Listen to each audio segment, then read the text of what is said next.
هېواد کوم چې موږ د خپلو وینو په بیه وساتو.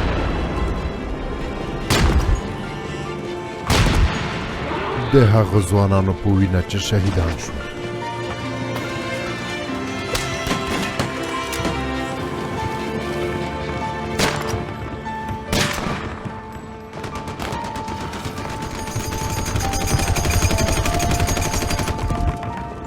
هېواد د داسې یوې مور په څېر دی چې سجدې په خپلو اوښکو لمدوي.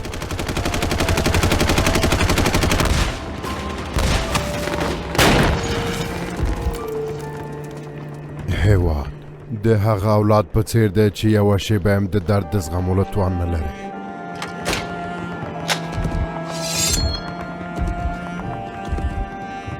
هېواد د ښځې په څېر دی چې له پاک زړه نه ورسره مینه ولري.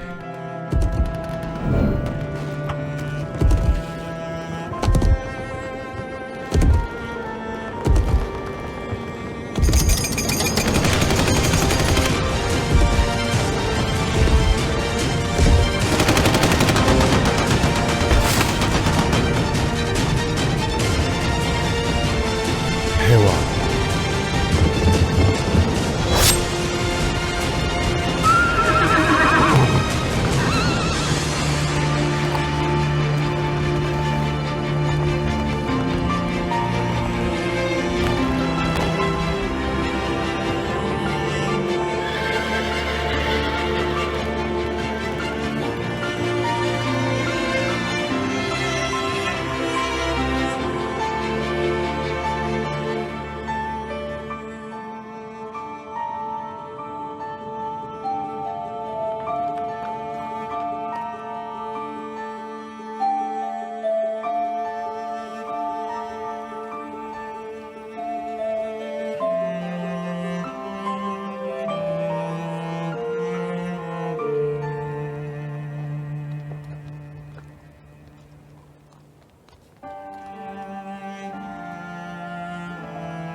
قوماندان صاحب استاسو امر ته پاتمه یو.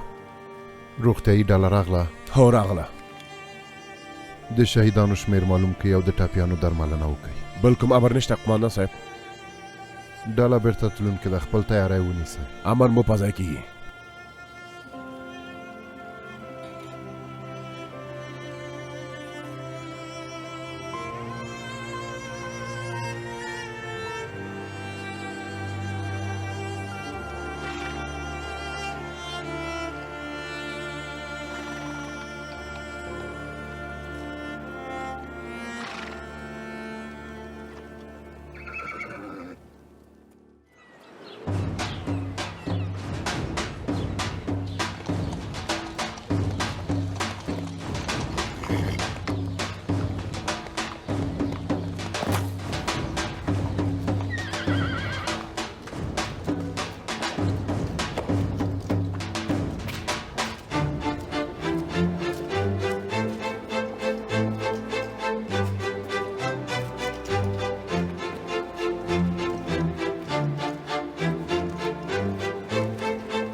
ډګروال صاحب په خیر راغلی.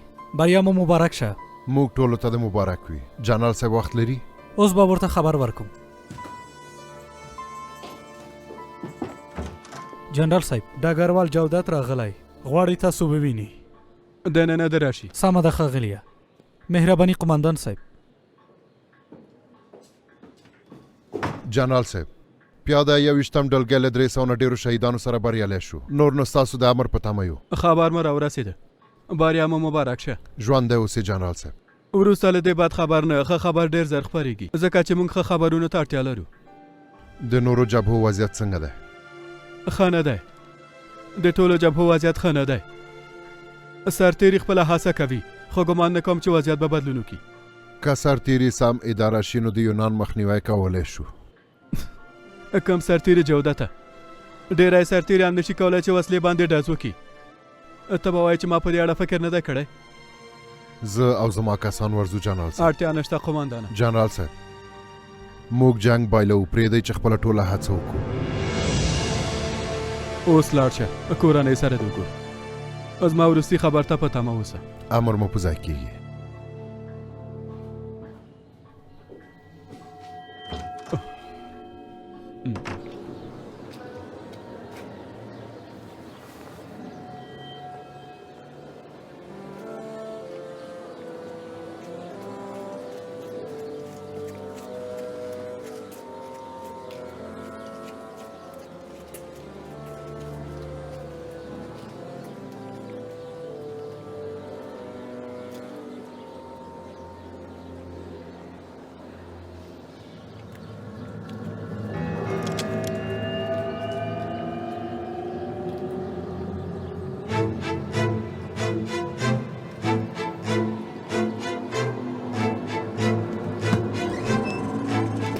څوک یې؟ وضعیت ډیر خراب دی قمندان صاحب. هیڅ د شاته نه ګوري. دا دویم ځل دی په دریم کې پای ته رسیږي. دومره هم ډاډه مو اوسه. خو باید دا ومنې منګی هره ورځ نه ماتیږي، یوه ورځ ماتیږي. وروره په خیر راغلی. ژوندی اوسئ. راځه چې لاړ شو. چیرته؟ زموږ کور ته. سمه ده.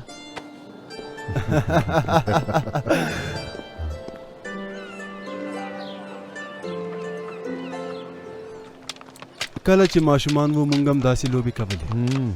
خو وګوره د دوی تورې ډېرې ښکلي دي. د نجار کار دی. موږ خو د ونو له لرګیو سره تمرین کوو. تا تل ماته راکوله او تا تل زه په سر په تیږه وهلم.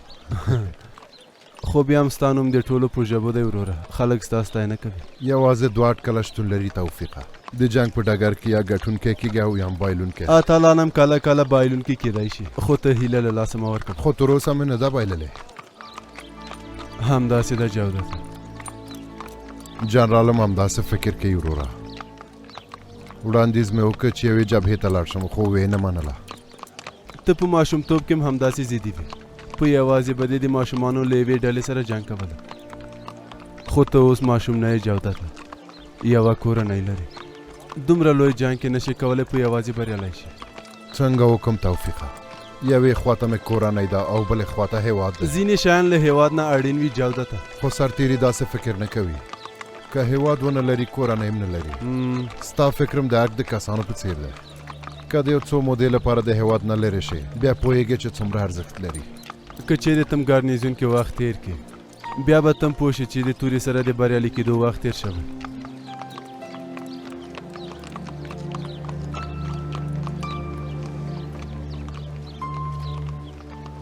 پوهېږې چې د میر انا ناظم د مور نوم څه دی؟ نه پوهېږم څه دی. زم نه پوهېږم. توبه توبه.